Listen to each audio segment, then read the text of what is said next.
associations à Prades sont très nombreuses et très actives et nous avons beaucoup travaillé avec elles, notamment sur la charte des associations qui a été co-construite et qui a été signée en 2024.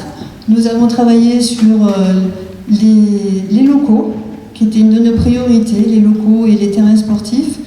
Le foyer rural qui a été mis en sécurité, pour lequel nous lançons et nous allons démarrer bientôt des travaux de rénovation. Côté sport, bien sûr, on travaille toujours avec l'OMS, nous l'accompagnons sur toutes ses actions et mettons à disposition le personnel. Nous avons obtenu 2 labels.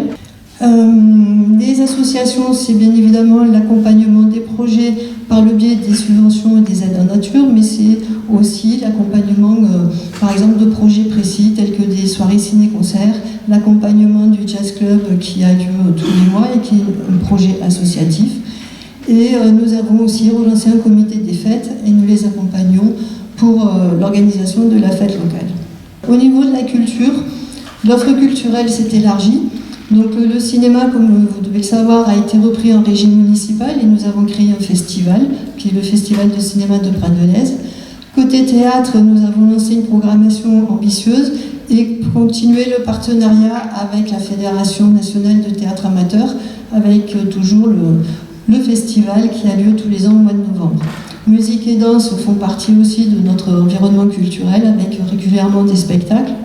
Et nous avons créé aussi au niveau festival les Flâneries du Lez au mois de juin, qui permet sur 3 jours en fait d'avoir du cinéma, du théâtre, de la danse, des spectacles pour les enfants, et surtout qui permet à des artistes professionnels de se produire, mais aussi à des artistes amateurs.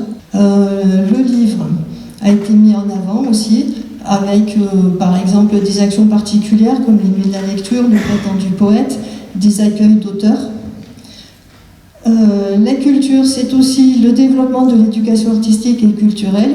Nous avons signé une convention avec la métropole pour pouvoir accueillir des compagnies métropolitaines. Ça nous apporte aussi une aide financière. Notre volonté, c'est aussi un soutien fort aux artistes professionnels et aux artistes amateurs en leur proposant de pouvoir travailler ici, à Prades. Et enfin, la politique culturelle, c'est d'avoir des tarifs accessibles pour tous. Quand c'est pas gratuit, c'est vraiment pas cher.